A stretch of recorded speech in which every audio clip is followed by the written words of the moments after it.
welcome to the September 12, 2022 Northside School Board meeting. Please stand for the Pledge of Allegiance. Pledge allegiance to the flag of the United States of America and to the republic for which it stands, one nation, under God, indivisible, with liberty and justice for all. Thank you very much. Welcome, so many people tonight. This is fun, seeing all of you. We don't have our normal motion, guys, so come on. Approval of the agenda. So moved. Seconded. All in favor, say aye. Aye. All opposed, same sign. Motion passes. At this point, is there any comments and suggestions from citizens? I know there's a lot of people here. I don't know if any of you are here for that. But you're more than welcome to stand up and provide a suggestion.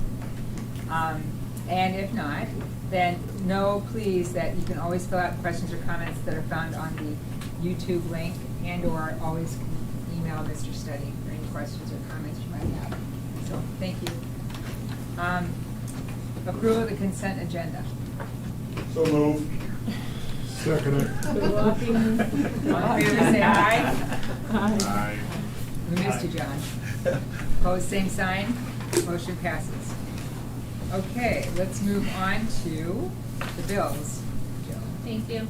This evening I have $1,142,636 worth of bills presented for approval for payment. To highlight, I've selected a payment to Crawford Company for $182,090. That's for removal and replacement of rooftop units at Alan Shepard, John Glenn, and Ed White. There's a payment to Eller Construction Company for $37,797 for foundation work on our current student-built home, and a payment to Gov Connection for $43,652 for 20 elementary room projectors, part of the summer projects. Thank you. Does anyone have any questions for Joe? How many projectors are used? 28. 28, oh, 20, okay. Questions? Make a motion, we pay the bills. Second. All in favor, say aye. Aye. All opposed, same sign. Motion passes. Thanks, Joe. Other comments from anyone? Okay. With the reports we have, the administrators are here. It's good to see you guys. Recognitions first. Oh, yeah, do that. Thank You you. don't have any on. What's that? Oh, there's You one. probably got the. Oh, yeah, yeah. Sorry. We did have two recognitions that got added at the last minute. The Government Finance Officers Association recognizes our district office, business office, again, for excellence in financial reporting for its annual comprehensive financial report. So congratulations to Jill and all the staff. Obviously, Jill does a lot, but so does most of the staff help with that. So Nice job, Jill. congratulations. Congrats, Jill. Thank you. And then Paul Skiles and Lori Potts were presenters in this summer at the Iowa Choral Directors Summer Symposium. Their session was Whither Be the Privies, Hosanna for All, North Scott Choir journey of going from one vocal all-star to 19. This session shared information on their Kansas City Renaissance Fair trip as a motivation builder, camaraderie, and confidence in their premier ensemble, North Scott Singers. So congratulations to them. It's always great. The amount of our staff who present nationally at state level is amazing. Yeah, I This is just know. another example of that. So congratulations to both of That them. is really neat. Congratulations to all of those. Okay, now the administrator. Joni, just one more. Oh, yeah. Joe, maybe this is the time, I don't know if you saw this or not, but I saw it on, I think it was on a web. Jason Schroeder got his NIAAA certification 9100. I think that was a special award, and I think that, I got it from 3 different ADs that said, nice job, Jason Yeah, Schroeder. yeah. We got the letter today in the mail, actually, so it'll be on the next board agenda, but our athletic department and athletic teams received a National Outstanding Recognition of Excellence Award from that organization. He'll be presenting the award at the national conference in Nashville this fall. So, yeah, congratulations to them, but we'll get the full details out in the next one, so thank you, Frank. Now, what does that stand for, Frank? The National Interscholastic Athletic Administrators Association, I think, something like that. Oh, that's really. I'm surprised you got it. Thank you for telling us about that. Yes. Thank you very much. That's neat. What a neat award. He deserves it. He works a lot. It's hard. Okay, now the administrators. Anybody else before I ask them to tell us what they did all summer? Great. Bernie, we can start. Yeah, so I can certainly start. Do you want the curriculum report now, or do you just want some highlights from the beginning of the year for me? Because we have our math interventionist here tonight to share with us. Well, yeah, I mean, we're gonna come to that. Okay, So- yeah, I can share some highlights. Obviously, the beginning of the year is really busy for me with new teacher orientation and making sure that our staff are welcomed and settled in and connected with all the resources they have. So we had 29 new certified staff members join the staff this year. So coordinating everything from mentoring to new teacher orientation. I have a lot of help with that, but it was great. It's a great group of people, really eager and excited to be at North Scott, so it's been a good start. We actually had our first new teacher network tonight for the teachers who are new to North Scott, but veteran teachers. And really, it's to get them around the table, an opportunity now that they're 3 weeks in to ask questions, seek any kind of clarification that they're looking for, and afterwards they fill out an exit ticket and it's anonymous, and it just says, like, on a scale of 1 to 10, how are you feeling about your transition to North Scott?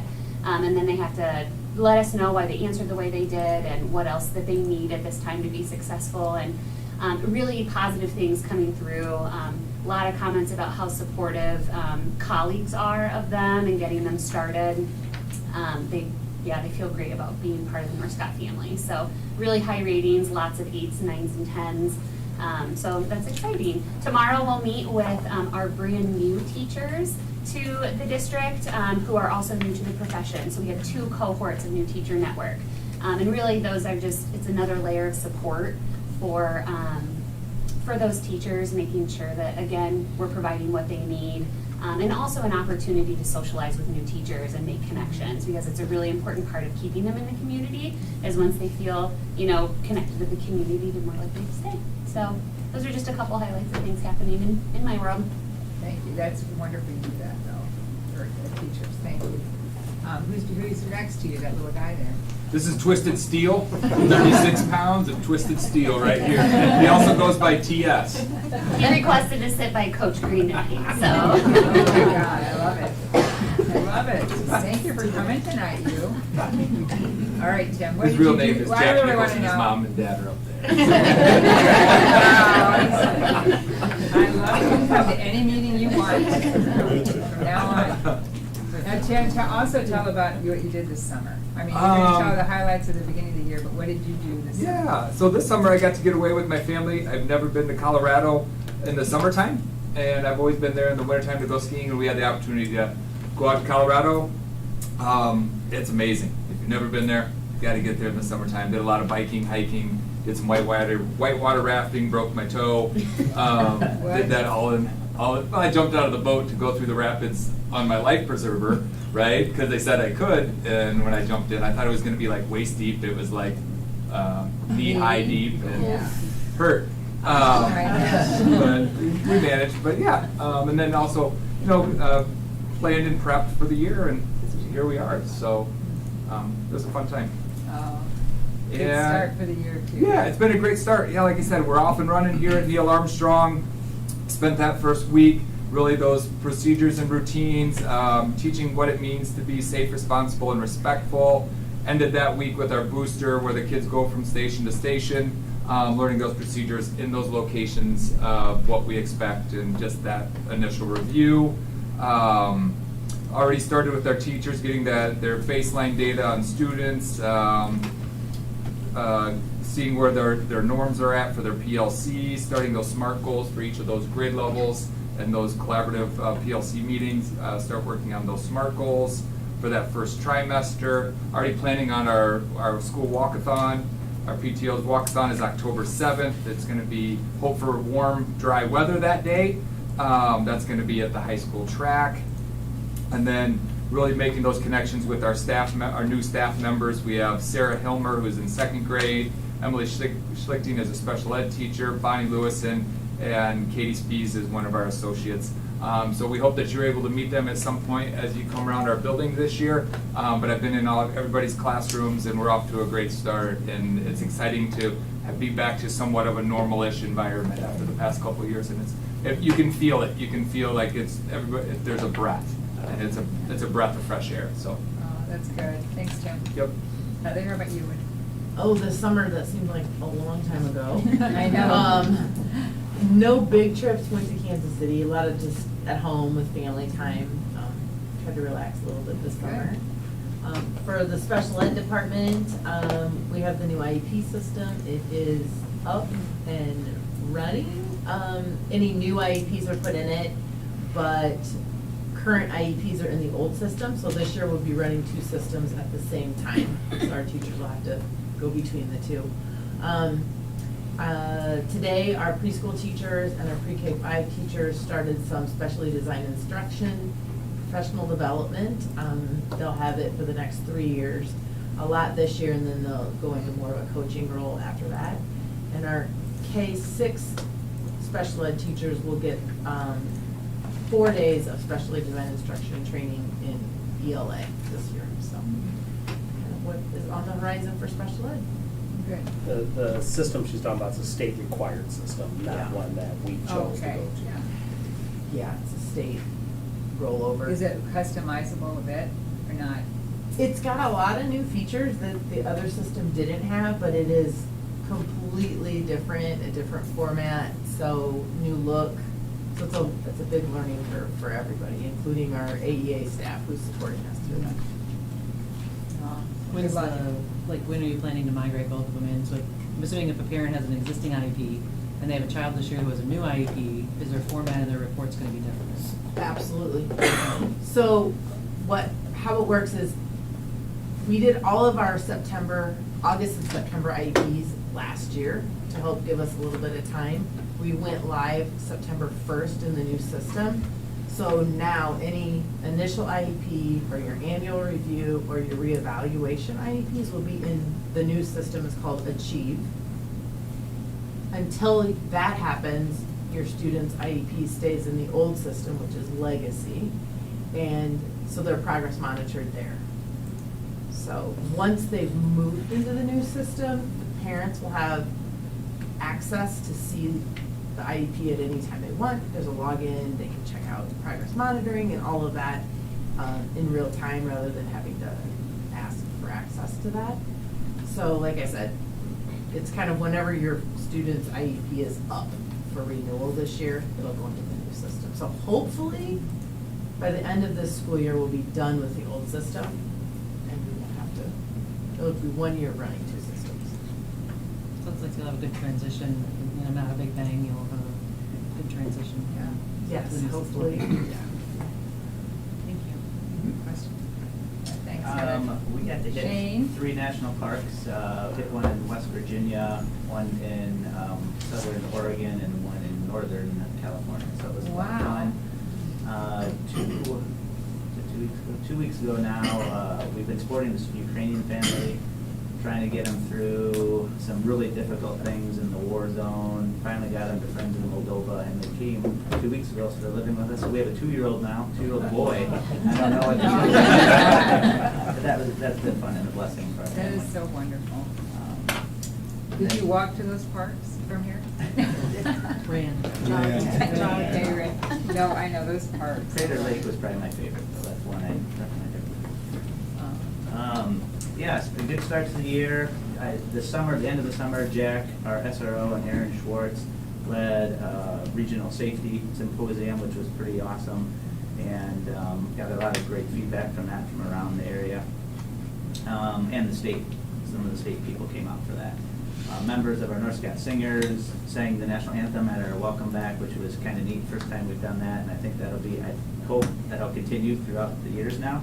And then First Central, of course, sponsoring our new staff PD, was very thankful for that as well. We, and of course, introduced our new staff members. We do it kind of our own little special way. We kind of make it like a basketball game where we announce them and they come through the middle and we're lined up and we give them high fives and we have some fun with that. And then their mentor creates a video with them, which is always neat to share to get to know them. Then, of course, we did some team building with the color profiles. What we realized is we did it with our leadership team first, and they're like, hey, can we do this with the entire staff? And what you realize is, you know, when Mr. Schwartz is, he's a gold. He has to kind of contemplate things beforehand, and then I'm kind of a blue, which I'm gonna be like, oh, Chad, are you all right? You know, and so just to get to know each other and realize that, and when Mr. Schwartz isn't necessarily joining in right away, he has to think about it a little bit. It's not that he's not engaged, he just needs a little more time, and getting to know people that way was really kind of a learning experience for all of us. Drumline then played on the Welcome Back Day for students.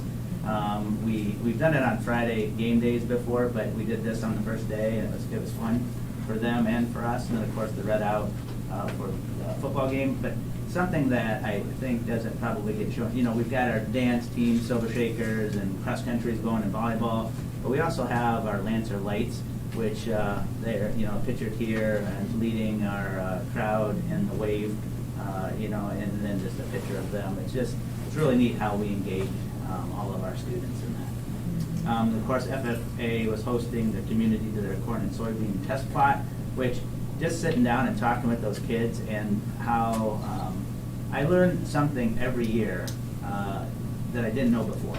You know, the length of time for a certain seed, what's better for certain climates, and you know, it's amazing what they're learning on that test plot.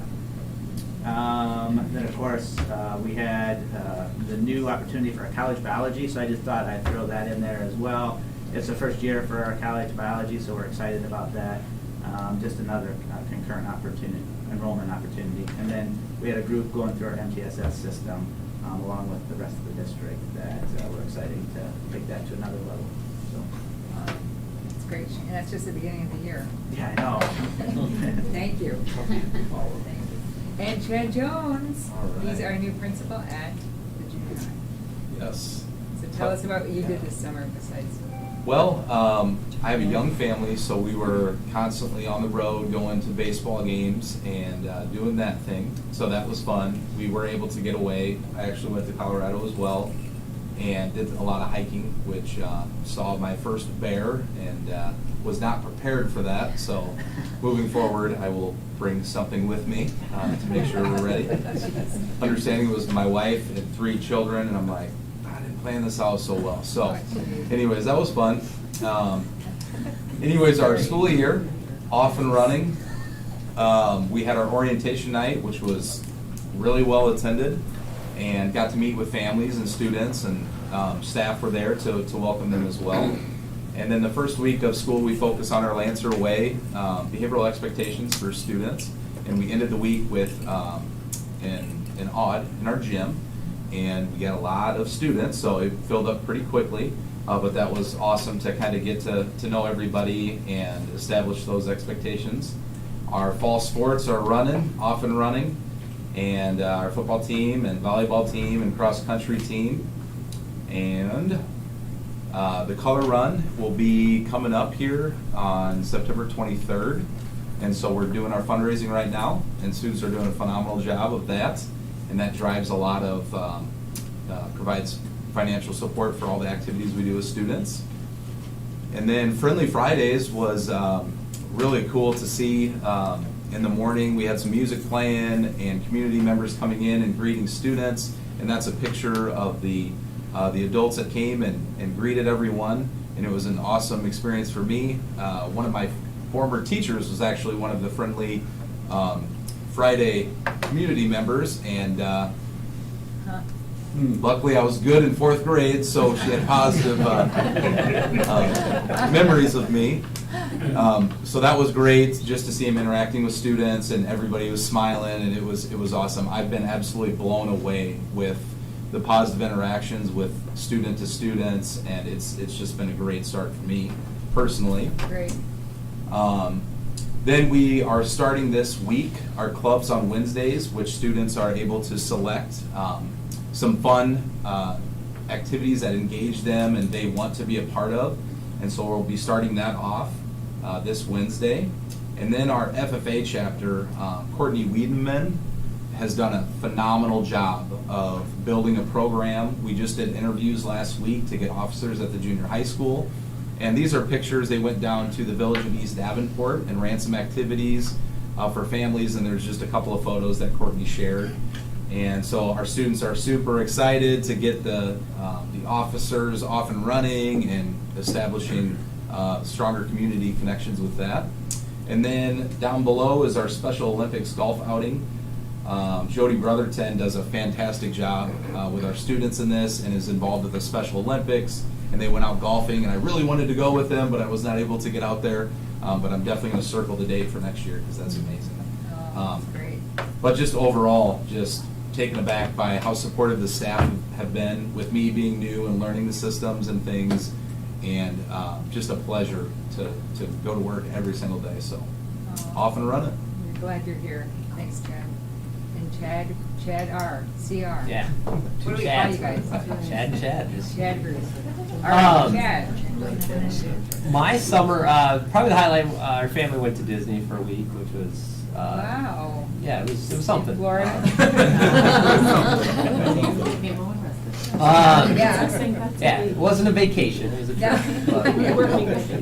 Yeah. For us at Allen Shepherd, it's been a great first 3 weeks of school. A couple of things that I highlighted in here. We have a few new staff members, which, as Bernie mentioned with our new staff orientation, we throw a lot at our new people with a limited amount of time, and I've been super impressed with how they've hit the ground running and doing a great job with our kids. You know, like other buildings had mentioned, the first few weeks of school really about building relationships, getting to know your students in your classroom, establishing expectations. That's kind of been a focal point for us in our building. But one of the things that I wanted to highlight in our board report just was the work that our staff engaged in last year. We really were trying to come up with our mission and mantra for our building, and it took us over the course of the whole year, something we developed throughout professional development time, and we have it on here on the board, but you know, we took our mission statement. We're trying to provide a positive community where people feel safe, supported, and can strive to be their best, and then came up with a mantra, and the staff chose the "We're all in," and we've been trying to roll that out with our students to help them be a part of that as well. And so it's been a good start to the year, and the cool part is I can legitimately say I feel like everybody in our building is all in and pushing towards success for our kids. So good start to the year. Chad, is one of your new teachers a graduate of yours? Graduate nurse. Just the name, yeah. Do we have any? one of your teachers? I don't think so. Okay. No. The name just sounded familiar, one of the names there. That's great, the mission statement activity. I love it. Hey, thanks, Chad. Okay, Kyle? Yeah, we did not have any trips or vacations this summer, but we did plenty. I've got 2 little ones, and so we had trips to the zoo and to the park, to the petting zoo, potty training. So lots of fun stuff over the summer that we were doing. But it was a good one to be home and spend a lot of time outside and do all that. Over at Grissom, kind of a lot of the same things that we've been off and running with. First 2 weeks, Shane DeBorsey, our counselor, and I, we go around to all the different classrooms. We have a presentation that we give for safe, responsible, respectful expectations throughout all of our building and our classrooms. You know, it's a good one just to kind of remind students, like at the beginning of the year, those expectations, and then also for our younger students or our new students, for them to hear those firsthand. On our first day of school, we did our annual house sort. We have our Grissom houses where all of our new students, like our kindergartners who come in, and then anybody new, it's like going to Hogwarts. You get to find out which house you're going to be in. So we sorted everybody for that one, and this Friday is our first house meeting where the students will all split up into one of their 4 houses and work on kind of those interpersonal skills and fun activities to get to know people from different grade levels and different staff. We also have been doing our beginning of the year games day where we go over our different activities and games for recess again, kind of setting out those rules and expectations to set up kind of success for the rest of the school year on that. We did some of the same work as well for our professional development, working on our school vision statement, which in turn kind of leads to our discussion of our mission and our purpose as well, which you know, as we have, you know, new staff that join us and new faces, that's a great way for us to really kind of get our basis for the work that we're going to be doing. We've got some new staff members joining us, Brenna Kundal, Hannah Bryant, Kelsey Bauer, Megan Knight, Rachel Moeller, and Elaine Smith, in some different positions there. And then our PTO walkathon is coming up on October 7th out at Grissom. So we've already got lots of activities going on, and we're excited for this fall. You do. Thanks, Kyle. And there is a graduate in that. Yeah, that's so. Hannah Bryant, right? 2 graduates, Brenna and Hannah. And Yep. Erin? Yeah, No? so we had a really great summer, and I will say that this is it was probably my favorite summer I've ever had. We didn't really go anywhere that extravagant. We took, my husband and I took our daughter Ryan to Brookfield Zoo, so that was like our big outing, but it was just really nice to be able to continue to watch her grow up, and it's super, it's fun to watch her, all of her new words, and she's running all over the place, and she's just a joy. So I feel like this has been the first summer in quite some time that I was able to really kind of take a breath and kind of reset, and it was very refreshing. So it's great. Probably connected to that, off to a really great start this school year. We, as a staff, last April, really kind of focused our efforts on setting ourselves up for success this year in 3 separate areas. And our work that we invested in together as a staff really has paid off, and we are off to a really smooth start. People are feeling good, a lot of positive energy. We spent the first couple days of professional development really just getting clear on our mission. All means all. We're here to, ensure high levels of learning for all students. We talked about what we need to be able to do in order to reach that mission. We also already started our building professional learning, which is really just what is good teaching, good instructional practices. And so we just started with kind of a walkabout, looking at instruction through 5 lenses. Our guiding coalition right now is kind of taking that, combining it with ideas for peer coaching to come up with a 1 to 2 year building learning plan for us at John Glenn. We're really focusing on universal instruction. We have 3 new staff members. Megan Trainer, our new 6th grade teacher. Ryan Hand, who started last year as well. He's shared between Glenn and Shepherd this year. And then Shanna Robinson is the new instructional coach at Glenn. So they've all been great additions to our team. And so, yeah, we, for the first time, I was able to meet with all of the classes and our counselor, because I caught wind that that's something that our admins do, and it was a great idea to go through our building expectations. So I think we're all feeling good about that too, because the expectations are no longer just a poster on the wall. Like, we really have helped them come to life and building that consistency. And then one of the things we worked on last year was kind of re-examining our committees and our families and extracurricular committees that we have. And we are bringing back school-wide assemblies. And so we have our first one on September 16th. I hear that they are quite the tradition from John Glenn, and so we're going to be singing the school song. The students are going to bring their awards, and they're going to celebrate the things that they, have earned since June, certificates and all that public celebration. So I'm excited. You're going to do that every month, or every week? About once a month. So Okay. on some of the early out Fridays, and the students are going to have lunch in their classrooms, and then that last half hour of the day after lunches before the early release, we're going to do our assembly. So, wish us luck. Those are fun. Good. I'll be at one of those. Yeah, for sure. Is there anything else, Erin? Nope. Okay, Nope. thank you We're for doing all well. that. Carrie?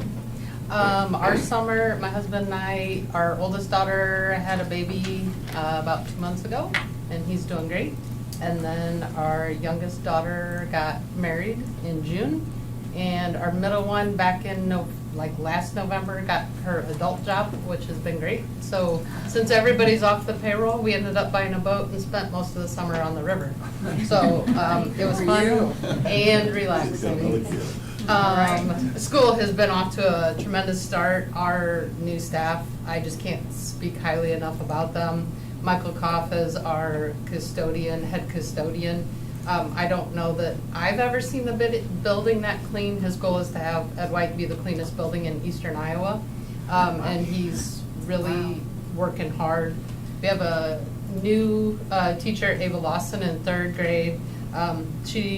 She is doing fantastic, does not look like a new teacher in the classroom. We have a couple special ed, Leah McCausland, Amy Bean, and Grace Ronenbeck. And then Felicia Bohannon is our math interventionist. They are all new and doing a great job. And our new assistant principal is coming from Davenport, and she's tremendous. Every morning, she has a Google Meet with every single classroom doing a morning blast-off. And we're going through the expectations, and every student and every staff member hears the same message every day, and we'll focus on a different expectation: hallway behavior, cafeteria behavior, bathroom behavior, what's expected in the safe, responsible, and respectful areas. And it's nice to hear that same language used throughout the building.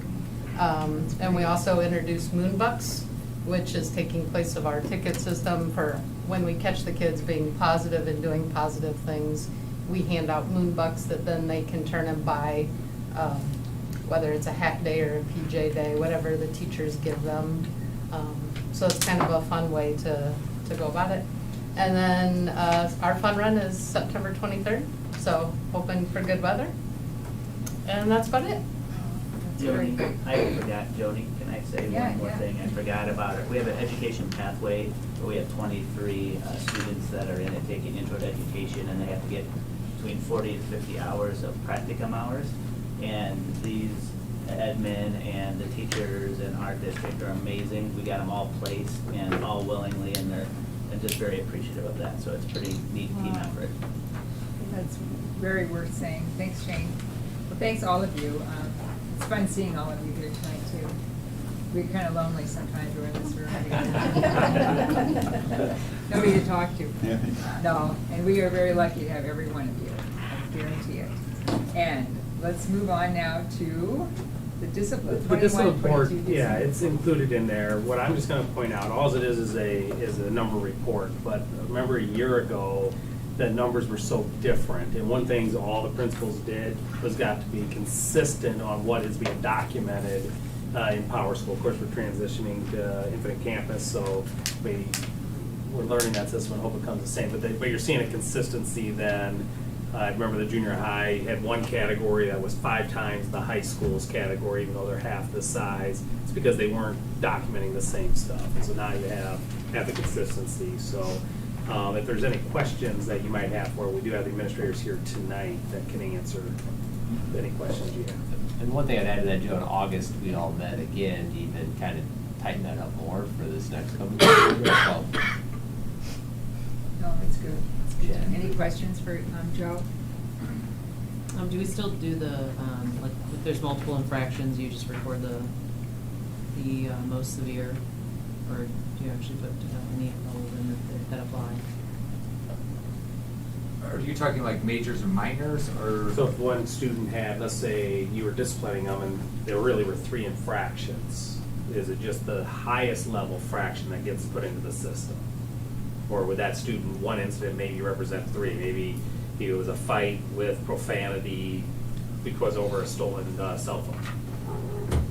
It's quite the scenario. Which one of them would you record? All 3 or just one of them? Yeah, what would you do? Well, the consistency is there, right? The junior high, the high school, it's the same kind of categories. That's kind of what we. Yeah, definitely wanted the consistency, so a report actually Right. represented what was happening throughout the district. But Molly, that's a good question. I'm thinking about. I mean, like, they got in a fight and you found, Yeah. tobacco. If we Right, so are had. both of those then recorded, Then or they'd be they- both recorded Okay. in ours. I'd ask Dan, but he had a baby. We did? Yeah. His wife did. His wife Yeah. He's got a little, he's got a little credit. Well, he's not in school, okay? But yeah, so like if we had a fight and then we find out there was bullying happening, we put both of those in. So Shane, do you think these numbers prior to COVID look a lot different? Because I know the I years asked ago- Aaron, and I didn't get a chance to ask Dan, but he said these are pretty consistent. Pretty similar. Yep. Get back to normal.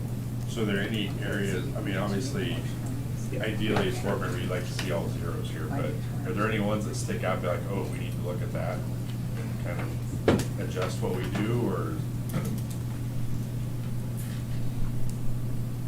Well, I think we've started, like, for me, I think our vaping was an issue, you know, last year, and so we've got some vape detectors, soon as, which we're actually, when we come to the high school, we're gonna talk about how we're dealing with safety, and that's gonna, we're gonna explain how we get a text, we're gonna kind of take you guys through what we do and how that works, so we'll get into some detail with that. Any insights on the physical aggression of elementary levels? It seems to be, I mean, I know you have 5 buildings and stuff now. Any, like, can you give an example? I mean, the pushing, or is it, you know, I would hit say them, knock that- them down, but didn't? Yeah, I would cut say them, that or- they're angry with each other, right? They're angry and upset with each other. That could lead to like a pushing or something of that nature. Rarely does it ever get, you know, at least I'm speaking on behalf of Neil Armstrong, where it becomes, you know, really aggressive or there's punches or anything like that. It's more or less they're physically going at each other or they're pushing or shoving. But it's very rare that there's going to be like a fight with like injury or anything like that. And that's something that we would code separately, especially after we met in August. And this year, we're very, very clear on how we code things now. But I would say, yeah, the physical aggression without injury, like shoving each other on the playground or you're upset about something. And as the students, you know, when these things pop up, we'll start to notice that student maybe needs a little bit of one-on-one assistance, maybe even from the counselor, you know, after a couple conversations and interventions with the principal. Just body control and learning how to cope with those bigger emotions, especially when younger, can be a little bit difficult. So that's what the higher numbers, I think, reflect. But we do intervene and help them build those skills up. Along with our counselors and things like Yeah. that, when they're doing those weekly lessons, if we notice that there's an influx in something, hey, what's going on in that classroom? So how are we being responsive to what might be going on as well? So how often do you like review these roll-ups thing? I think Chad said like August you guys looked at it. Is this like quarterly or anything like, or just nothing real formal? I'm saying just like, hey, we're noticing a trend in this area or something like that. Yeah, ours was really more about what are we being consistent with what we're coding things and how we define it. And actually, Chad and Bree, coming from different districts, brought some ideas our way, and so we kind of all met them. And then I forget the example we used. I think it was one of the, go back to our sheet here. But it was just good for us to have a conversation about how we worded different things. I can't remember. Like the what- defiance, Disruption the or- disruption or versus disrespect. disrespect and were two, defiance, yeah. Were three that, now we have like a more clear term in how we use it. Now, could there still be some discrepancies and when we go to put it in? Absolutely. But I think as this report comes out every year, we'll probably be more closer with what our definition of things are as we continue. But So this is from last year, and then you guys recently got together to talk about, Mhm. because I mean, just initially, if I remember correctly, the last ones, I mean, it looks pretty good. I mean, especially if you're coding multiple things, I think it almost looks like it did last time without coding multiple occurrences or whatever, so. I know you guys have been working hard on all those things about respect and stuff like that. So the technology violations, that gets flagged, not in your bill, right? You get told it's monitored through our technology department, right? You guys don't have to. you'd be surprised what the filter doesn't catch, Okay. I think, for young kids, but Okay. sometimes it's out of That would curiosity, seem to sometimes me it's. to be a never-ending, Your cell phones are constantly. not supposed to have them or something like Okay. that. That's a good Ours question, does Tracy. come to Dan and Aaron right away, but then they look at, you know, oh, they were researching a paper versus, oh, wait, they're talking to a kid, you know. Right, so- right. But we have a system that will flag certain searches or something, and some for, you know, the health, safety of our kids, right? It might be searching something that goes, ooh, that might be reaching out, they're struggling, they need help, versus also inappropriate stuff that would do get caught or using inappropriate language. It's good to ask about. Good. Any other questions? Thanks for working on this, Thank you. attending to it and addressing all those things. Early prevention, right? All right, let's move on now to vertical alignment presentation. Bernie? visitors here tonight? Yeah, it's our math interventionist presentation. So as you know, math interventionists are new to the district, which we were really excited about. That was approved last spring. And we posted those positions, and the individuals in front of you, who I'll introduce here in a second, are our math interventionists at each elementary building and at the junior high. And with the timing of their hiring, time was on our side. We were able to work together over the summer to really build the program from the ground up to what it is right now, and they're working with students currently, and so the presentation tonight is really all about the work that went into the summer to get where we are at now. But I will tell you, the elementary math interventionists, they presented the same presentation to the staff at the beginning of the year in service, so that staff knew what to expect from our math interventionists. And when I introduced them, they got like a standing ovation and claps, because the people are so excited to have math interventionists. So that was really fun. But yeah, if you guys want to go ahead and stand up, I'm going to go ahead and turn it over to you, Katie. If you can go ahead and click forward. Yeah, I can click forward. Sure.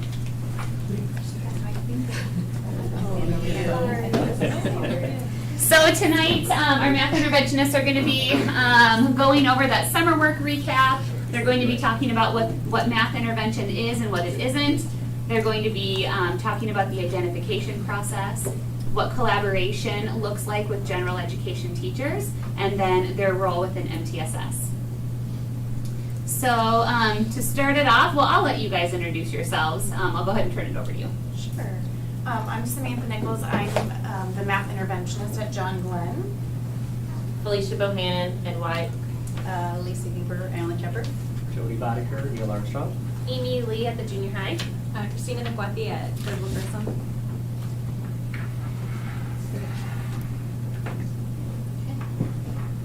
Okay, so this summer, like Courtney said, we met for a little over 50 hours and did a lot of work. We explored some professional texts and resources, kind of looking at best practices that we could take back to our teachers and use ourselves. We engaged in some professional learning.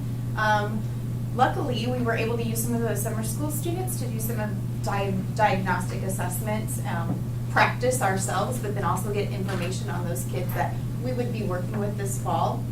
We were also able to help Amy with her junior high kids. We were able to call them in and do some diagnostics on them as well. And then we also had some time to build a foundation and a framework for what math intervention is going to look like. So part of that work was developing a belief statement. So we worked together to come up with this belief statement. I could read it to you, or you can take a moment and read through that.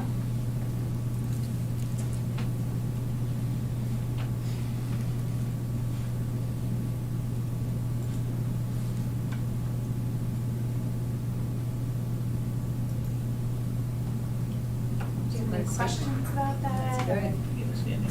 I think a big, huge part of it is that we're just providing, that extra layer of support for our kids in authentic ways and really building on their number sense and their conceptual understanding. So we're excited for that. Another part of our summer work was to develop a mission. Like, what is our purpose? And so we came up with these two main categories. So the first thing is to provide an additional layer of support for students whose needs are not being met through Tier 1 instruction alone in order to accelerate learning. In other words, that just means the classroom teacher is still doing their Tier 1 intervention with their students in their classroom, and then we are doing another intervention on top of that. So they're getting 2 layers of support there. And then our other kind of mission is to be collaborative problem-solving partners with teachers. So we work with teachers to help provide them strategies they can use or resources that they can use to help within their classrooms. Great. So then we wanted to hash out what it is exactly we'll be doing, what we won't be doing. So it's not where we are reteaching concepts to the students. We're not drill and kill. We're not doing flashcards. Students start coming to us with a worksheet they didn't finish in class, and we're helping them finish it. Through our screeners, we were able to target specific standards that they had gaps in. So a 6th grader could be working on 2nd or 3rd grade standards. So we'll be working on those specific skills while they're with us in that time frame. We'll be using a lot of hands-on to help them to grasp those concepts. Next slide. There we go. We came up with this is to help us design our lessons. So this would be for a 30-minute session, starting off with some type of warm-up, a math talk, number talk, any kind of like review, then going into their specific skill code work. That's spending about 20 minutes on that, and then applying that for about 5 minutes. It can be through games or anything kind of hands-on, and then coming back together and wrapping up and sharing what we learned. So things that we'll be using, number talks, warm-ups, some direct instruction, lots of hands-on opportunities for them with manipulatives, opportunities for them to really practice and explore with numbers so they can really get a sense of how they work together. A lot of discussions with them, having them talk about the math that they're doing so they can kind of bridge those gaps. Trying to also tie in, helping them to transfer what we're doing to what they're currently learning so that they can then help build that confidence in their current math classroom. Okay, so what students are we going to be working with? This summer we took a look at all the assessment wall information that all schools provided. We eliminated the subjectivity by covering up all the student names. We are looking at teacher input this fall on those beginning of the year screeners that they're seeing an area of concern in. The diagnostic assessments that we are using to identify students are the JAM for the kindergarten through first or second grade, and then the GLOSS for the 3rd through 6th grade. So to identify them, each school provided a spreadsheet. The coaches and things already had this prepared. We just took out the math from the reading and the writing.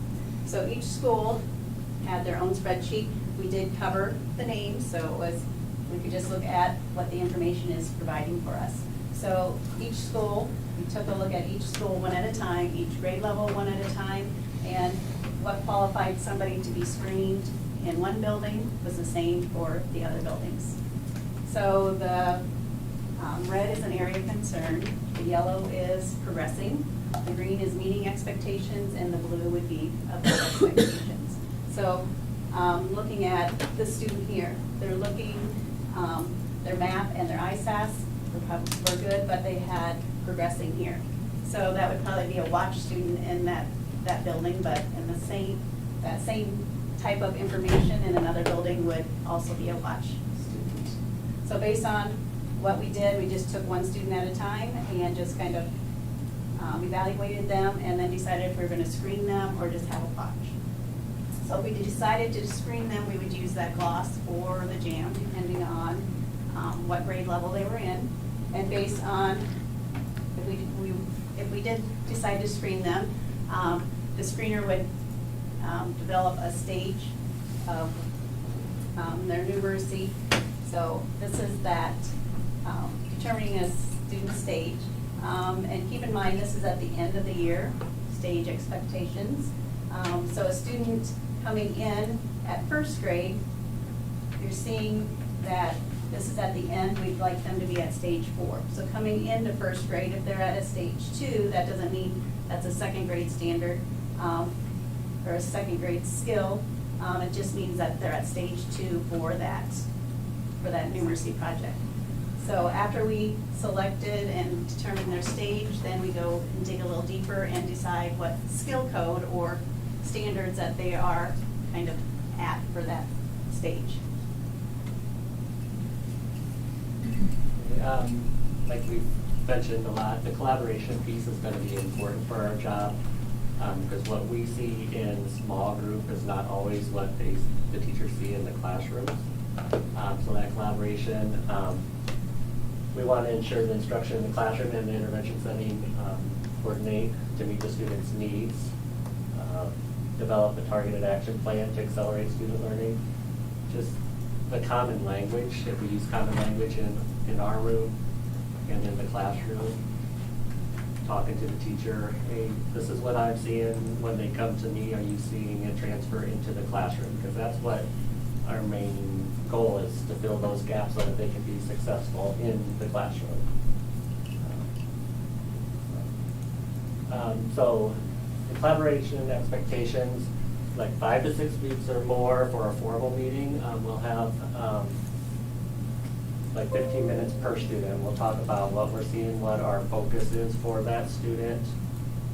Again, what our goal, what our next step is going to be, what the teachers, what their next step will be in the classroom for their tier 1, because we are supporting them.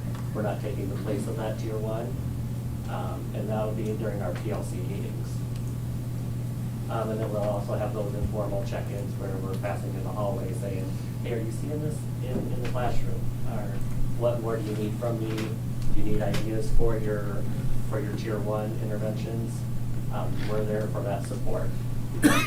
And we found this document for that formal collaboration piece. We'll have like what we are observing, what behaviors, what desired behavior we want to see next, what they're seeing in the classroom, what our action plan will be, and then we'll say what our main focus for each student will be and come up with a SMART goal. And that'll be with the teachers and our PLCs. And where it says next desired behaviors, that's referring to the academic behaviors Right. in the math. That can be confusing. Yeah, of course. The last part we talked about a lot was the MTSS, where do we fall in that process, so the multi-tiered system of supports. So this is just the basic pyramid for MTSS that you've probably seen before. So the bottom layer is all talking about, that's what is happening in the classroom. Okay. What's happening in the classroom, every student's getting the same thing. And then tier 2 would be where we're seeing that they need some more support, so that's where we're gonna be providing that small group instruction. And then tier 3 is where they need a lot more intense instruction, so they're still getting the tier 1, they're still getting extra supports that they need. So what's our role look like in that? So for tier 1, we talked about that we're just a support system for the classroom teachers. We can help them with questions about universal instruction. We can help them with like their tier 1 interventions, what they're doing in the room, on that consultative role. Tier 2 is where we're going to be pulling those students that we're seeing need extra support. They're still getting their tier 1 in the classroom, but with us, they're going to work on small group pullout, 15 to 30 minutes a day, depending on what their needs are. And then we're going to focus on trying to do that 2 to 4 days per week. And then the last tier is tier 3. That's if it's a lot more intense. It's one-on-one, 30-minute session, 15 to 30-minute sessions, 4 to 5 times per week. It means they need extra support, more than just even the ones in our small group. We'll do some of that, and then eventually that might lead to the special education, and a lot more looking at what's our role there, and then the special ed takes over. And this looks a little bit different at the junior high. Students are actually scheduled into a class with me, and they are either on an A day or B day, so they have 42 minutes 2 times or 3 times a week, depending on when the A and B days fall. I also do have a class, math extension class, that meets every day during the boost time, which is a 30-minute session, so those kids get 30 minutes every single day of the week as well. So that's how it looks a little bit different at the junior high setting. So this is the best slide of the presentation because there's the animation. So we really just emphasize this with our teachers there, just while we were presenting to them, just, be patient with us. We are building the airplane while we're flying it. Luckily, time was on our side this summer, so we were able to spend a lot of time together. But I've got to tell you, this is the most energetic, eager group of teachers I've had the chance to work with. I really enjoyed our time together this summer, and I learned a lot right alongside them. So it's been really fun. Any questions? That's great. No, we're excited to have you. We've been looking forward to this. So we know it's a work in progress, but you do have a lot of support. Definitely from us, but I know you do from your teachers. So no doubt they have that standing, I would think it would be a standing ovation. In this group, they do meet together weekly. They have a PLC where they're talking about, lately it's been identification and how are you forming groups and what does your schedule look like and what do your numbers look like. And so they're working through a lot of things together. We're also engaging in professional development during that time too. So we're watching videos and reading, and we have a lot of resources that we got this summer that we're eager to dig into. That's great. Thank you so much for bringing it, guys. And I think there's questions. I know there will be. John? My question is, you use obviously the maps and some of the assessments, how often do you refer back to that, or do you see it in the beginning of the year, and then at the end of the year, you see how math is improved in the buildings or things like that? How will that be a player? Obviously, the biggest player is the classroom teacher and yourselves with this student, and that's obviously the best, but how often because those assessments, we see those assessments and we say, oh, we need to improve our math scores in the elementary or in 6th grade or whatever. How often do you look at those and say, hey, we're making some progress, or things are not going as well as we had hoped? Along with the numeracy project that we're using, we also give data points every 2 weeks or so. So every 2 weeks, we are collecting a new set of data to show that they are making improvements. If they're not, we keep going back to what we need, or change up what we need to do. But then each time, I know they're working on giving the maps now, so we'll look at that data when that's all come in, and then also in the winter, again, we get to see that again. Hopefully, we're seeing those numbers increase to then help also drive our instruction if we need to do anything different or keep going with what we're doing. So often, sounds like. Yes. Yeah, I would say anytime a new data set comes in, that would be part of their regular collaboration together, would be to look at that, to see like, who are we missing, you know, who needs support, what progress are the students receiving intervention making? That'll be really exciting to take a peek at. But yeah, we have, every time the wall, or the cards move on the assessment wall at the elementary, we'll be looking at that. Every building takes fall map in math and fall, or in spring also, and then we get the ISAF scores typically over the summer. So the formal reports on those. So anytime we get a new data set, which is actually frequently throughout the year, report cards too, we'll be looking at how students are progressing on report cards.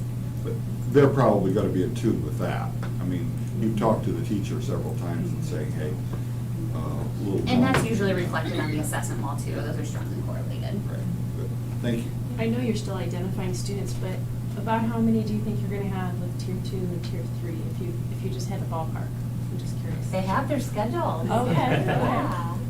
Numbers really vary between buildings. The biggest building is upwards to 55 students they're serving. One of the smaller buildings is serving about 22, but I'll let you guys speak to. And that's K through 6? It is, yep. I'll let you guys speak to like your tier 1s, tier 2s, and how that's shaping up with grouping. They will also do tier 3, right? Oh, yes, I'm Okay. sorry, I No, meant to that's say tier okay. 2 and 3, you're Okay, right. I was like, all right. Tier 1's in the classroom. Gotcha. Most of mine that I've been noticing have been tier 2. I haven't really gotten into a tier 3 yet. That's the same as mine, that's for most of the tier 2. Yes, mostly tier 2 for Ed I would say about 90% of mine are a tier 2. I only have a few that are tier 3. And mine, yeah, tier 2. Sometimes mine might look ICRISM like a tier 3 because there's only one kid in the grade, but same type of idea. My students were scheduled in, kind of worked out based on how their schedules looked. But as I've been working with my students a little bit longer, because you guys, we did diagnostic assessment in the summer for my students, and I'm starting to see as I progress monitor them, which students maybe need more of that one-on-one support versus the students who can handle it with a group, and then when we progress monitor, they're good to go to the next skill code. I have a couple of students who I'm noticing they're still not getting it, and I do need to provide that more one-on-one support within that classroom setting. Last year, while we were at Neil Armstrong, we talked about the Georgia Numeracy Project, and that's the basis of what they're using to intervene at this point. So when they talk about the JAM assessment, the GLOSS assessment, those are the assessments from the Numeracy Project. Good, Tracy. Yeah, John? How often do you guys collaborate with each other? During the school year? I understand in the summer you almost live together, but and during the school year? Face to face, 1 day a week. 1 day a week? But we communicate through email. Like today, I sent them a question that I had, and they responded to give me feedback too. So Wonderful. Yeah. Wonderful. That's a great question. great. That's great collaboration. Good. Good, Frank? Good job. Couple things. I know data is great that you're using and so forth. Are parents notified that their kids are going to get that?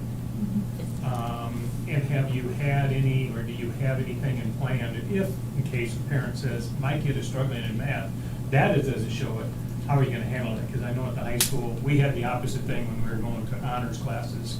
We had parents wanted their kid in honors classes or advanced classes. We allowed them to petition in, but this is something different. How, have you had any of that yet, where you had parents concerned?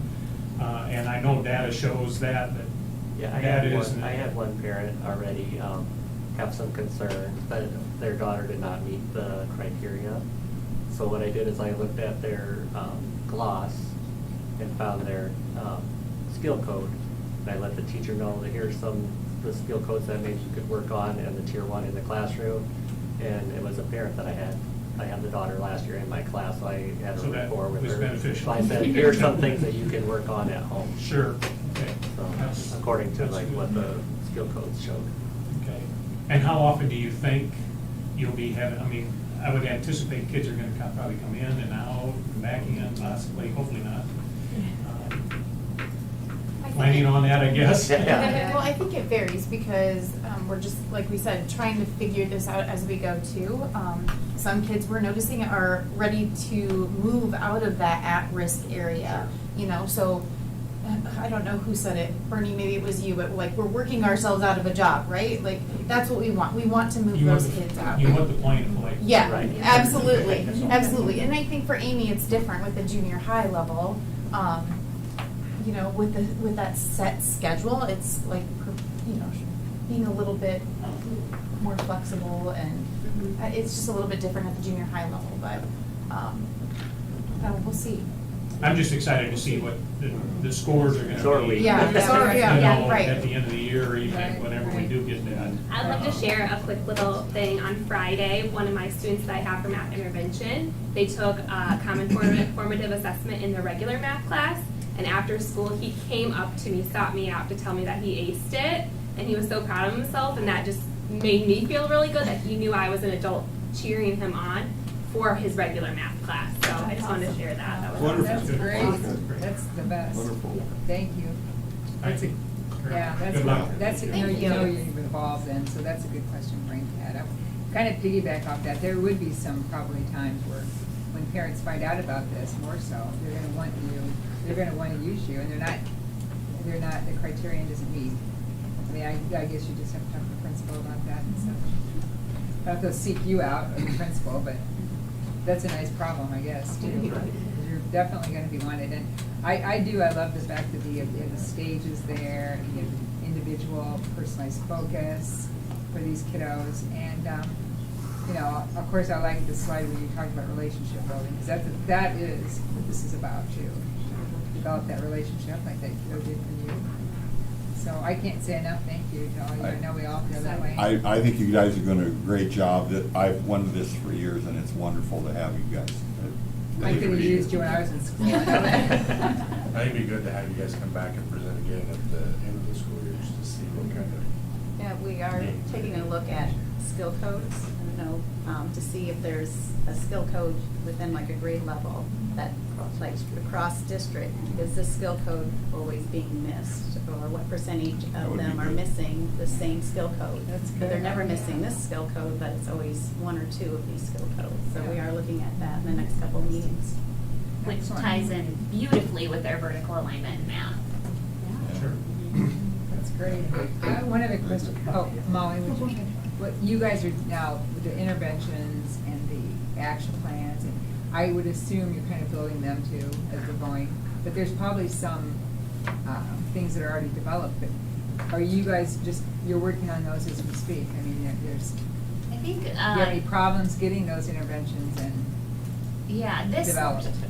This slide right here really highlights what a typical framework for intervention will look like. And this is basically just a lesson planner that our interventionists will fill in for each group each week.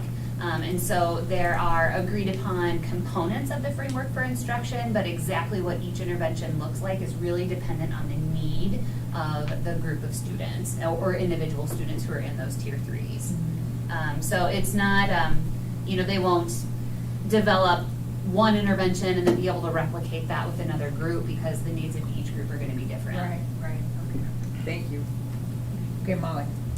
This looks similar to your reading intervention. Yeah. Okay, so I know we had the opportunity to go observe that. We would love to, or would love if you get a chance, you feel more comfortable in the whatever, and you open it up to That's us good.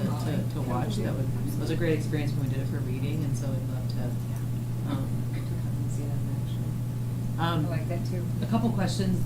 When you, at the elementary level, when you pull them out into groups, is that during the normal math time? Yeah. Or is it, okay, all right. So I know mine is not, go ahead, but, I had the teacher, I just kind of communicated and collaborated with the teachers at the beginning of the year, and some of them had specific times. We kind of targeted not to do like the first 20 minutes of any section, because that's their mini lesson. I know 6th grade wants us to pull out of more of the content area, but again, only looking at that end of the block time that they're using. So mine, I want them in the math class as much as I can, so I don't try to pull them if they're needing that. So it's just kind of flexible on what the staff wants and parents want and what fits into the schedule. So, but we try not to do that first 20 minutes of any class period, because that's their mini lesson, that's their focus. And you said you use the test scores and then teacher input for students. What percentage of the students that you have are new to our district? And can you tell pretty quickly ones that have those needs, or do you feel like you've identified a lot of those kids already, or will they trickle in? And how are you trying to identify that? Well, for the new students that came into the district, we didn't screen them or identify them right away. We kind of let them adjust, and then if there was an area of concern with a classroom teacher, then they pass along their name. I know at my building there was just a handful, like maybe 5 new students that were kind of a concern that were brought up that obviously I didn't have background information on, that I went ahead and screened, but other buildings are different. Yeah, we had a lot of new students at Neil Armstrong over the summer. So after the beginning of the year assessments, teachers who had like major concerns, I went ahead and screened them. And there's like probably 5 or 6 of them that met the criteria. So maybe like 20% of your kids are. Yeah, but they have to be like real, like the lower and real big concern. Some of the newer students who tested okay, just that we decided as a group to test those right away, let them get acclimated with the school and see how they do, and put them on like a watch list, like just kind of keep an eye on them. That's awesome. I mean, if teachers have the concerns, they have someone to help them now. Last year, they weren't in that situation. And it's nice too to catch them like right away and just to put them on that watch list, like to know. Thank you. I'm so glad we're doing this. Glenn, did you have a question? Yeah, some subjects, if you don't use it, you lose it. Is there programs to carry through the summer month so they don't lose ground on work you're working with? Yeah, so the last couple summers, we've been lucky to offer basically 2 sessions of summer school. One is really offered just to students who have IEPs, and so we've been lucky to do that the last couple summers. And then we also offer a 3-week summer school program for identified students. And so math is a part of what we offer during that time. And actually, our interventionists got to go and practice administering the assessments with our summer school kids this summer. So we used them as much as we could. That's a good question, Glenn. Yeah, Frank? I'm just gonna follow up a little bit, Bernie. You said that you have summer school for IEP kids. So your data includes all students, IEPs and so forth. How does that reflect, or is there something additional? If it's written in an IEP, they're supposed to have 30 minutes or whatever it is of math, how does that correlate with what they're doing?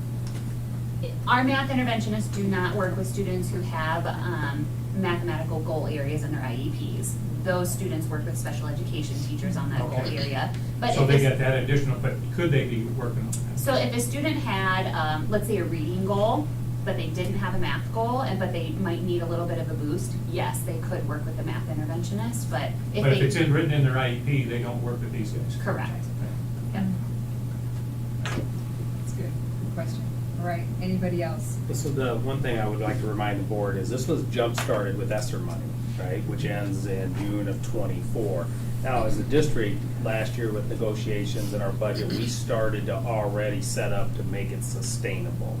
If we don't have the whole cliff gone, because just like you saw this presentation and we heard standing ovations, we believe that they're not gonna work themselves out of a job, that there's going to be a need for math interventionists, just as kids transfer in, and lots of reasons why it just won't go away, and that it's always been something we wanted to do. But I do want to remind you, there's still somewhat of a cliff, and so that's something as we think about budgets as we move into next year and things like that, how we continue to work that in to make sure we can support this program once the ESSER money's gone. So just a good thing to keep in mind. So it's great ESSER money. We focus our ESSER money on kids and our staff, not on buildings or anything else. But there is a deadline for that. So Thanks for the reminder. I feel very optimistic about this. And it's music to their ears. Thank you. And you like it, right? Yes. Yes. Yes. Love it. Thank you for being here tonight and this great presentation. And we know you're Thank you. working hard behind the scenes. Nice job. Yeah. Nice job. Good job. Keep up the good work. Lucky kids we have here. Yes, absolutely. Thanks, Bernie, too. Okay, let's move on to new business and the policy committee recommendations. okay, so including in there, tonight's just the first reading, so there is no action being taken. It's a chance to put it on the first agenda. You can ask questions, you could ask tonight if some, but take a look at them, read them in depth, and you can always call to get in-depth answers between now and the next reading, which is the approval. 203 is the policy that's raised for the board members limit to $20,000 during income from the school district. That's state law. All of these tonight are state law changes that came through the School Board Association. 402.2 is the child abuse timelines were changed by the law, so that's been updated. 402.9 is we added expenditures for staff recognition as part of our use of public dollars. 501.5 and 501.16 and .15 is open enrollment deadlines. Obviously, we all know there's no longer open enrollment deadlines, so those had to all change. 505.6, the FAFSA, we're required to help educate our seniors before they graduate on how to fill out the FAFSA. We don't fill it out for them, but we have to have a program in which we teach them how. We know that filling out the FAFSA, if they don't fill out the FAFSA, it's a guarantee they're not going on to even try to go to Eastern Iowa Community College or four-year school, two-year school certificate. And so that's part of the law now. 507.2, the medication, it adds inhalers is something a student can carry with them now legally, that they don't have to keep in their locker or go run to the nurse. So that was added to it. And then the form for that is 507.2E3. 607.2 is the law change on no invasive physical exams. 804.7, 804.7R1 is radon testing is now required by all schools is by a certain date, so that law meets that. 901.1 is that fees for open records must be reasonable, is basically what they added to it, is they have to be reasonable fees. So those are the reasons those are on there. We do have a policy committee meeting before the next board meeting in which there were a number of other ones we talked about. And we're also this year reviewing the 700 series and the 900 series. So even if you're not on the policy committee, if you want to glance through them to see if there's anything that jumps out at you, says, hey, we'd really like to look in depth at it. I've sent that off to our administrative team, our district admin team. 700 is mostly central office, childcare, and transportation. 900 is our relationships with the community, so that kind of falls under all departments and things like that. So, but those will be the series, and then I know there's another release coming from the school board here fairly soon to even more laws that have come into play that they need to update too. So we'll be getting another primer, I would think, here in the next month from the ISBA. So thanks, Joe. Next time we'll approve them. Let's move on to the street bill home, the lumber proposal. We do, and James is here tonight James to is talk. here. He is, been standing there all night. Rock star. What I will, I'll let him go through the proposals and where we are. James really started back over later July, middle of July, just because the cost for home was gonna be up there so much. And we had to relook at our bids and say, how do we bring this home in, build it and sell it at a price range that we want? Initially, it would have been a $380,000 home by the time we had the original bid. So I appreciate the effort that he's put in there to really look at it. So I'll let him talk about which bids are being recommended tonight. Thanks, Joe. So normally you would expect to see a lot of these right now for approval. And in future years, I hope that's the case, plan for that to be the case.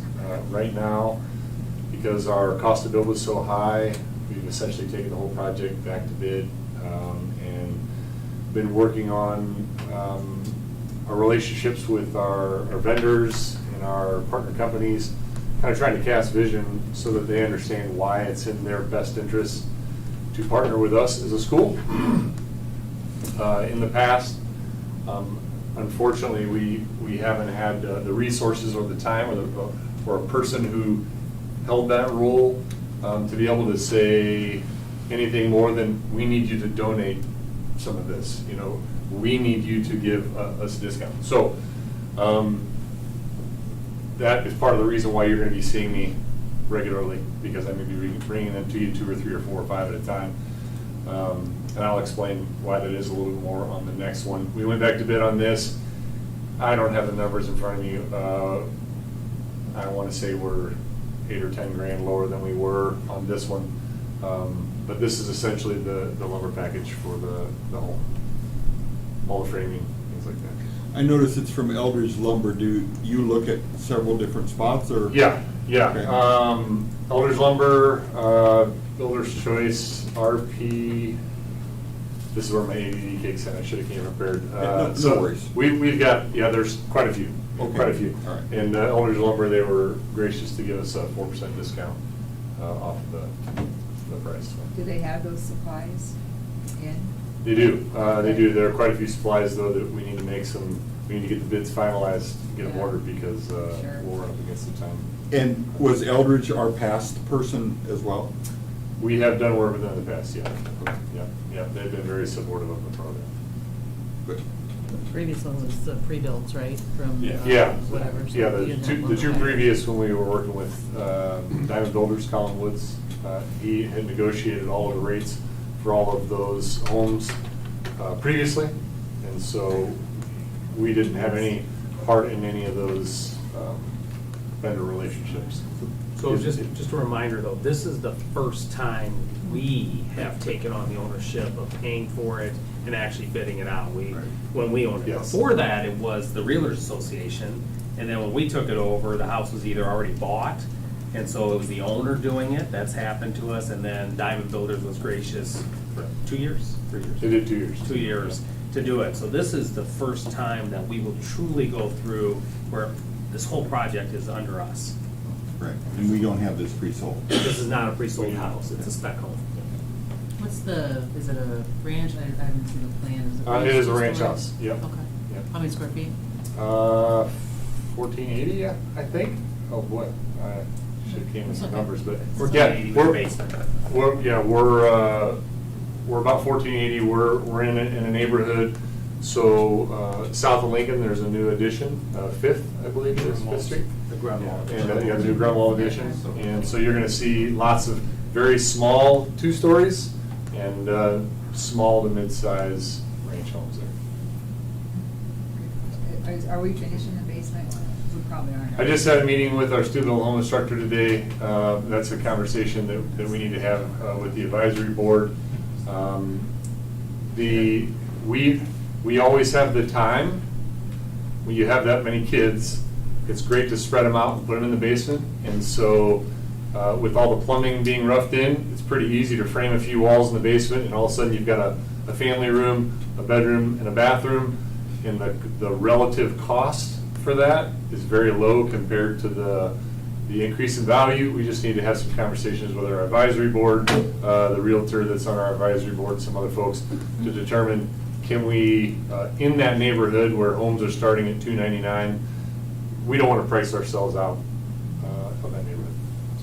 Thanks, James. All right. do So we this- are looking for a motion to A approve the motion. lumber package. Yeah, motion for the lumber package. Motion to approve. Second? All in favor, say aye. Aye. All opposed, same sign. Motion passes. Thanks, James. Next is the electrical labor proposal. Yeah, and I'm excited to share with you what's going on here. So, one of the things, because we realized our bid cost was so high, we see what's happening in our economy. There's some concern about the housing market, what's gonna happen, we don't know.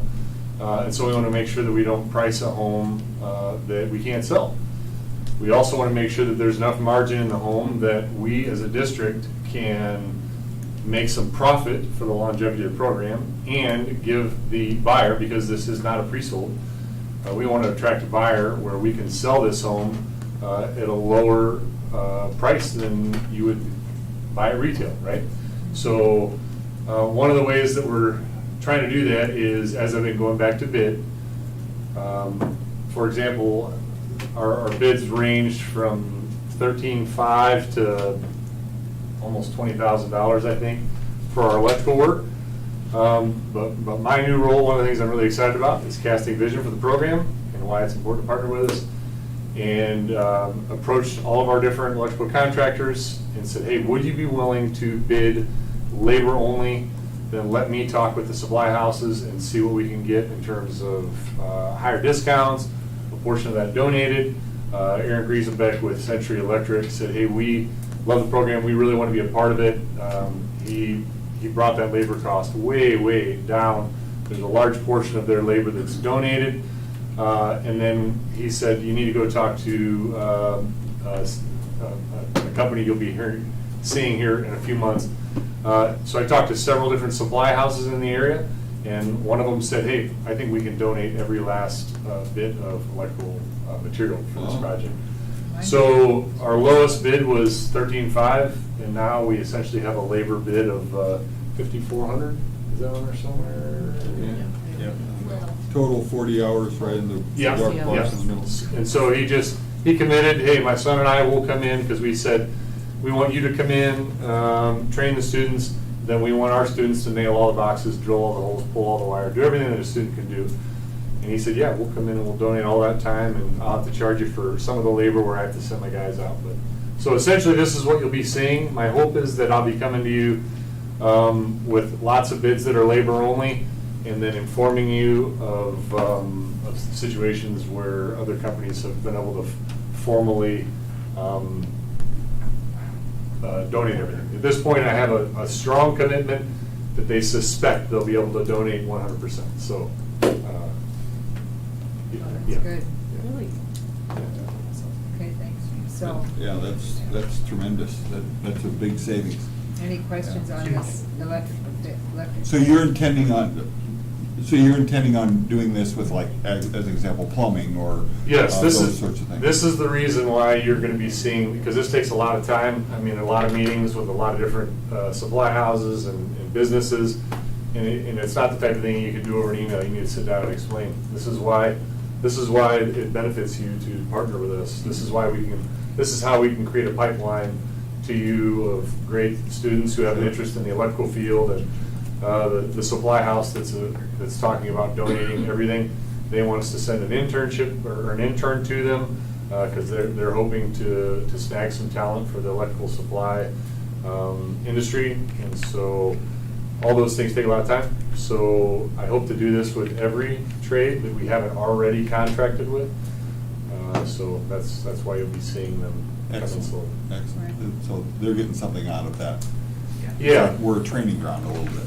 Yeah, we've been working on a lot. I've been working closely with Jill to try to outline how can we acknowledge them, how can we let the community know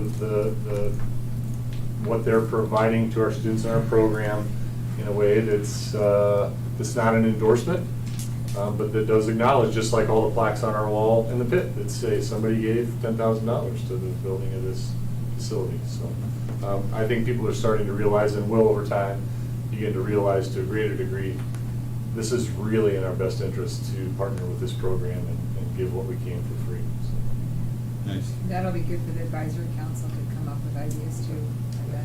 Yep. Right, well, that's good, James. And, I mean, the electrical work, a student has to be, there has to be an electrical provider, supplier licensed. for Yeah, that. yeah, we cannot, HVAC, so- we cannot do that. We have to hire a licensed professional Right. for that. But they can instruct us in all the things that are not dangerous. and then Right. Make sure we're doing them right. Okay, so could we have another question? Glenn? You're gonna work with Dale, are you gonna try to get across the street and work with the other people also? With, say it again? You're working with Dale on getting some of these supplies in at a reduced cost. What about the other contractors that are over there? Are you gonna work with any of them to do the same thing? Are you talking about Dale Grunwald? Yeah.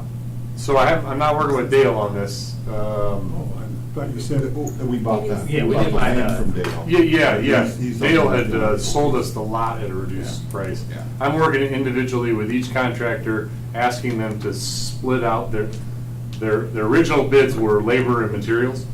And so I'm asking them, split out your labor, and then is there a portion of that labor that we can do under your supervision to reduce your labor hours? And then the materials that were in that original bid, I'm going to those supply houses and asking them either to sell us, because everything's on a volume discount. If you buy millions of dollars in electrical supplies, you get a much greater discount. So I'm asking them to at least give us the highest level of discount, and then I'm offering to speak to their charitable giving boards to cast vision for why they might consider giving. And most of the companies thus far have said, yeah, we'd love to donate some things, so. But Glenn, we look at other property too besides Grunwald. So Mel Foster offered a discount. Problem with Mel Foster is their lots were so expensive and the covenants are higher. We end up building a more expensive home than we want to build. And so over there, we would have to build close to a $400,000 home, and that's not what we're trying to do. But we are definitely interested in the potential new addition out at Donahue. As a possibility, we looked at some land, I shouldn't say we, James looked at some land here that's for sale in the city of Eldridge. So to answer your question, absolutely, we're opened up, we're working with Mel Foster, we're opened up to work with Grunwald, the developer out at Donahue. Love to see a new development in Princeton, and look at that someday, so we can spread it around. And we're always looking to build that entry-level home if we can do it. It's hard, because an entry-level home now is $300,000. Many of us would go, that's not entry level. Well, that's the reality, is you can't build for right now in the current environment for less than that, so. Yep. Slab homes are going for $300,000. John? Motion to approve the electrical bid. Second. Okay, all in favor, say aye. Aye. All opposed, same sign. Motion passes, and thank you, James. Can I just ask one clarifying question? So you said they're donating their hours or their rate, or what, so they think it's gonna be more than the 60 hours? No, yeah. Okay. So they're essentially charging us for the 60 hours. The owner and his son are donating their time for. Whatever it takes. For the instructional time. They're just charging us for that 60 hours and donating the rest. That's a good question. Any other questions for James before he leaves? Thanks for James. being here, James, and thanks for all Thank this you. work. Thank you. Hard work you're doing. Students, what a good program. Okay, let's move on to Joe's superintendent's report. All right, just school board convention reminder again, I know it's November, and that seems like a long ways away. We've already booked rooms, but then we know if we can cancel rooms, if you know what your plans are. As soon as you know whether you're able to go or not, please let Trina know. Tomorrow's a big day, election, 7 a.m. to 8 p.m., 3 polling sites. Anybody can go to any of them. Donahue Fire Station, Eldridge Public Library, and the Community Center in Princeton. So people just need to stop by. Based off of the early voting, much different than it was last time. Last time we had over 3,000 people vote in our special election. Right now, if I had to guess, just based off that, we're probably talking about an election of 1,200 to 1,500 people, unless for some reason we get a really big turnout tomorrow. But I always just remind people, and then the message went out is, in these special elections, and any really local election, every vote counts so much more than in a large national election, in my opinion. I know every vote actually counts, but when literally 10 votes could be the difference between, school board members getting elected or referendums passing, it's a small election. So just encourage people to get out and vote tomorrow in our election, so we can hear from the community. The Mississippi Bend AEA event has been canceled. The speaker they had lined up could not make that date, and they have not reset a date, so you can take that off your calendar. The board tours, we always set up, now that we're through the election, after tomorrow, if you can just reach out, give me some time, dates that you think are available. It's a good half day, and that's rushing through the buildings for that. But let me know, let me know what your schedule is, and we'll match up and we can tour the building. I like to do one-to-one, but I know sometimes it doesn't work out. Three of us at one time is probably enough. All 7 of us were walking in. It'd be intimidating, and It's a meeting, right? what's that? It's a meeting, yeah. So we try to keep it to 2 or less if we can for those. Count day is October 1st. That's when schools will start putting in the count information due October 15th. Things are still moving. Bree's working through all of our kids who are enrolled and trying to track down who didn't fill out open enrollment papers or they needed to do it. Like today, I had 2 more come through. Right now, last year we had about 195 open enrollment. We now have about 295 open enrolled students in. Going out's gone up. She thinks higher than 75, but not that much. So our gap has grown quite a bit on that. I know Chad didn't speak of it, but junior high, 7th grades, 285 still, approximately. That's the biggest class we've had. I mean, that class went from 264 a year ago, so it's gained 20 students. Wow. For that. And not having a deadline obviously has thrown that count towards the end to go up higher for us. So lockers have already been ordered, because next year they will have probably another 285 class. Our 2 largest class will be in 7th and 8th grade next year. So, they could easily, might not hit through 600 kids, but we'll be pushing 600 kids in the junior high next year. And then, of course, that bubble will go down unless something really starts changing, because then the numbers drop below 260s or 20 less. And we're selling lockers. And then, that's the locker space for someday. But we will start knowing coming October 1st where we're at with count. Now, remember, the elementary's down kids in seats, 23 students right now. Last spring, remember, that was 58, so we've closed that gap, but that also includes open enrollment in kids. Open enrollment in kids don't count on our student count. Neighboring districts count them the same as we count our open enrollment out students. So it's a revenue source, but it's not a count that helps for the SSA. And so then, of course, you have weightings, you have college courses. It's a big factor that goes into that count. So Bree will give us a report soon of what I always call kids in seats. That's how many kids we're educating. And then, of course, the state report is what's funding's based off of, and that's actually all the factors thrown together.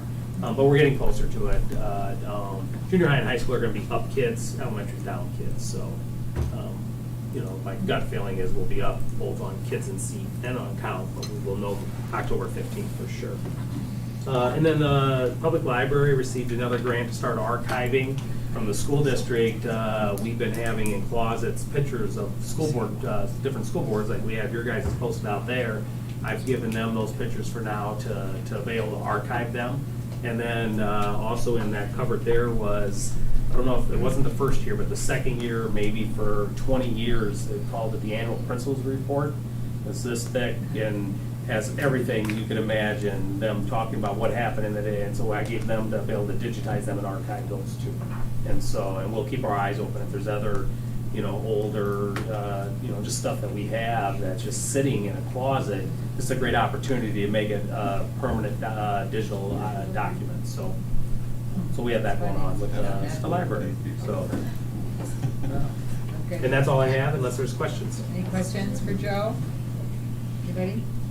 Okay, any correspondence or comments from the board members? Frank? I have one. I've sent something out to everybody. Tomorrow I have a Zoom meeting with the ISBA, Iowa School Board Association, and they are wanting to have a yes or no vote based on change of bylaws. Their bylaws, they want to be able to change. They have in there that they will be a member of the National Association of School Boards, and they will pay the dues annually in September. They want to be able to change it that they will be a member of the National School Board Association or organization, and they still have that bylaw in there for their dues payment. I don't have any problem with that change. The biggest change is that they're going to go up and ask at the same time for us to vote to go to a different national organization. They want to go to a consortium for state school board associations, or CASPA.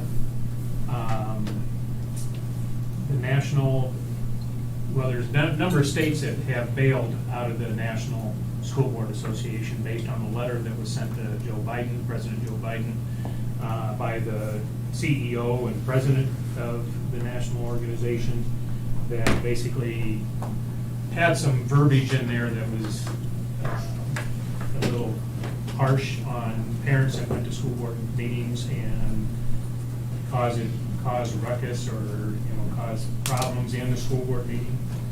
And they wanted to know if they should look at the Patriot Act and basically charge these people in some sort, and a number of states bailed on them. So there are 20 states that bailed out of the national, Illinois being our closest. But they also said that they feel that they are not getting the information or data or research out of this organization as they have in the past. And we have a gal, Lisa Barsic, who was on the national board, and she was the one that says, yeah, we're not getting the stuff that we want, and fiscally, they're not fiscally sound. You lose 20 states that are turning in $65,000 a year. That's a good chunk of money. And so I know that they're looking at going to this CASPA, which is only going to be half the cost. So I would like to have board discussion or board approval to say yes or no on something like that tomorrow on the Zoom meeting. Yeah, I would just add to it, I was at the National Association for School Superintendents, and this was a big discussion. One is our association doesn't want to have the same thing happen and be considered political, because we're supposed to be non-political. Right. The national one should be non-political. Their letter kind of worked, I think it was one of the things that worked them there. It was also sent without their board discussing it. Yeah. But they also, and maybe before then, even started having financial issues and some questions there. Now, obviously, you lose almost half of your membership overnight. Yeah. There's a question of whether or not they will be sustainable. What it really comes down to is the politics of it for the initial states. I think the states like Iowa now that are taking a deeper look into it, it's as much about can you even continue doing what you're doing, that now this has happened to you for that. And I know our association is trying to say, how do we stay out? And it's tough, right? Yeah. Our association wants to defend public schools, which means they fight charter type of things and things like that. Well, that becomes political too. And so it's a tough for any national organization to try to just walk a very fine line for that. And I think there's more states considering it. There are. Personally, I think their days are probably numbered now as a result. There are of 7 states that are actually in both, along with 20 states that have bailed. So you And would looking be- at their bylaws and their mission statements on both of them, they're almost identical. They say they're non-political and they're for the best of the school board association and where they're going to gather this data and so forth. And I guess one of the pluses is that the CASPA, the new one, is only going to cost the state of Iowa $32,000 to join, whereas it's $64,000 double for their dues now. And they say their bylaws, they have to pay the national dues this month. So. And the national organization, the original one, did rescind that letter and apologize. Oh, they for that apologized, letter. yeah. They did everything they did to try to get themselves out of that mess that got created. And now there's But an it's- independent investigation on It's Frank- unfortunate where they're at. So Frank, do you have to take action from, you need something from us tonight, or? I you would just want to say, yeah, information? you can vote yes, or I guess maybe we should. Since it's not an item, I would just give consensus, You- thumbs up or consensus, something. that Give you're me a okay thumbs with, up or yeah. thumbs down, and I'll take care of it. Well, yeah, please take care of it. Because it is tomorrow. Yeah. Whatever you think. Yeah. Yeah, no, I mean, thank I you. look You're at our it, delegate. I like I the don't half see, I don't see the political side of it. I like that. I saw both the. Thanks for being We want to honest. get the information that's going to help us. And when I saw that, and on the Zoom meeting, Linmar was on there, they asked the political question. Of the 20 states that are in CASPA, more of them are red than blue. Well, does that really fall? It doesn't really fall into that because of the fact that this is their mission statement, that they're non-political, and I see that Illinois is in there, and if, you know, our neighboring Here's what you can say, state is let's in- talk about kids. Yeah. Which one That's what we want to supports talk us? So, about. I mean, Not But the color- politics, The colors can kids. switch Yeah. next year, so the colors today Okay. are irrelevant. So I just wanted to Okay. have the discussion and I can go from there. Thanks for being I on got that, Frank, and just keep I us got the, aware. Yeah, Okay, just keep us aware of what you're doing. will do. I'm glad you're on it. Yeah, me too. Will do. I'm Me too. I'm nuts. All right, one more, any other questions or comments? I wanted to still, I don't think gave enough recognition to Jill and the award that they got and all the fine things. I mean, it goes on, and year after year, award after award, and I just am so proud to be part of a district and have a finance person that really keeps our Right. books in order and Thanks, everything John. else, so thank you, Good Jill, point. for all that you do.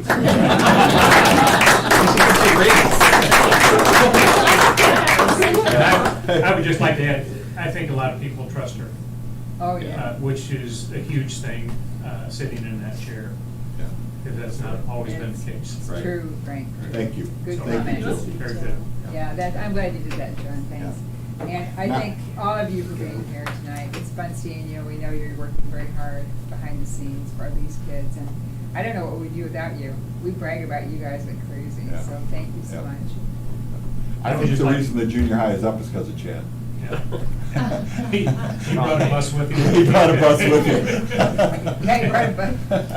And I would just like to say. He's probably going to their homes and knocking on their door. Yeah. Say to Shane, tell Aaron thanks, and Jack, I heard very positive things from, actually Bruce Schwartz, he was there, and he said that the disheartening thing was, is at the end, when there was supposed to be questioning and answering, the majority of the schools and/or police left, with the exception of Davenport, which he thought was kind of disheartening.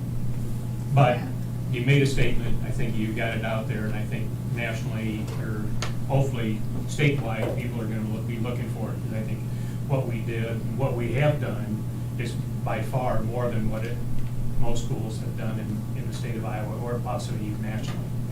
And some people will question, well, why did you do that? Well, just in case, we'd rather be informed and ready if something like that happens. That's So, good, thanks, I- Frank. Frank, it was isn't a great the thing to safety do, president? so Isn't tell Aaron The thanks. safety, Okay, sorry. thanks. Safety. Yeah, that's a big deal. All right, well. Motion to adjourn. Second. Okay, all in favor say aye. Aye. All opposed, same sign. Who doesn't wanna go home? Motion passes. Thank you very much Yeah. Thank you, everybody. for being here.